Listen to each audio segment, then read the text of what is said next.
Hello bachon, let's read this question, and the question says that PQ and PR are tangents drawn from P to a circle with center O. If angle OPQ is equal to 35 degree, then now let's see the options. Option A is equal to 30 degree, B is equal to 60 degree. Option B, A is equal to 35 degree, B is equal to 55 degree. Option C, A is equal to 40 degree, B is equal to 50 degree. Option D, A is equal to 45 degree, B is equal to 45 degree.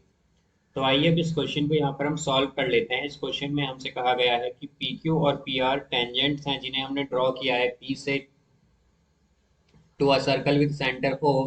तो यहाँ पर हमारे पास angle O P Q 35 degree है, तो हमें बताना है कि यहाँ पर ए और बी क्या होगा। तो इस क्वेश्चन में हम की कॉन्सेप्ट यूज करेंगे that tangents from a same external point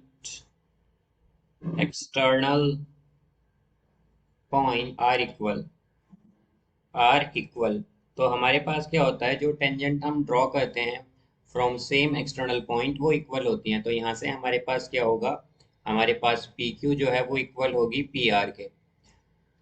अब यहाँ पर अगर हम देखें तो हमारे पास अगर हम ट्राइंगल कंसीडर करें, इन triangle P O Q and triangle P O R, अगर हम ये दो ट्राइंगल कंसीडर करते हैं तो हमारे पास इनमें पी ओ क्या है, पी ओ दोनों में ही कॉमन है। अगर हम देखें तो ये कॉमन है।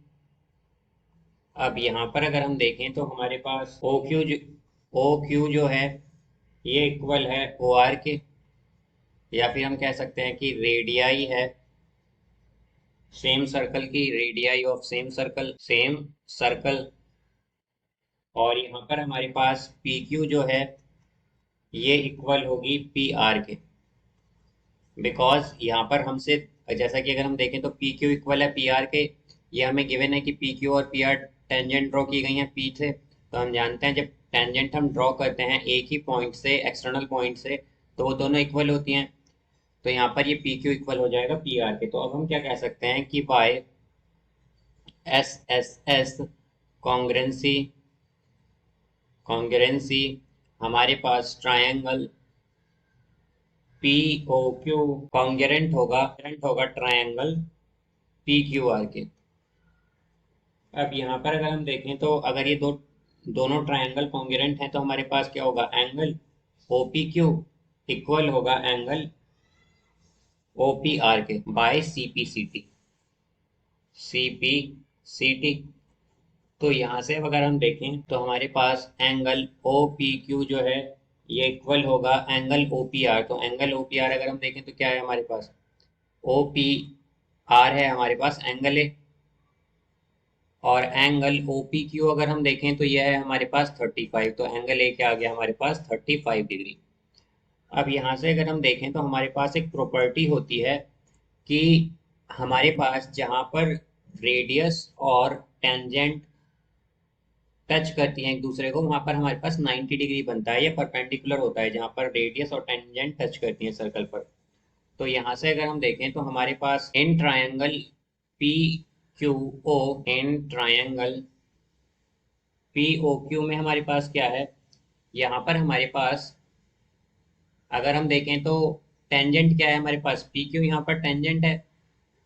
पी क्यू क्या है, ये टेंजेंट है, और रेडियस है यहाँ पर हमारे पास ओ बी ओ क्यू यहाँ पर रेडियस है।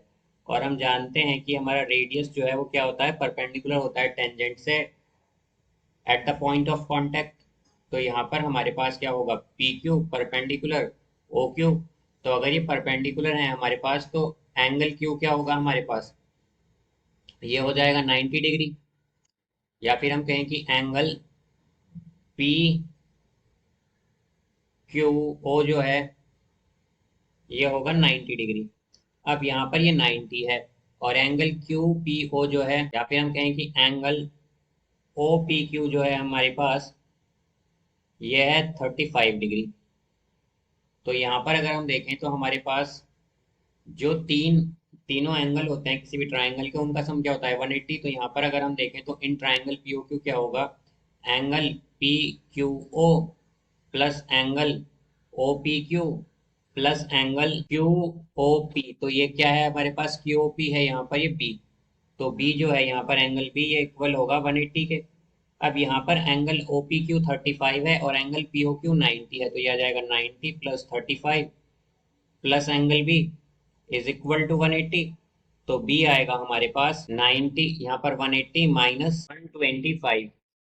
तो ये हो जाएगा, एंगल बी होगा हमारे पास 55 डिग्री और एंगल ए है हमारे पास यहाँ पर 35 डिग्री। तो यहाँ से हमारे पास ए और बी की वैल्यूज आ चुकी हैं। तो हम क्या कहेंगे कि इसका करेक्ट आंसर होगा हमारे पास option B, A is equal to 35 degree, B is equal to 55 degree.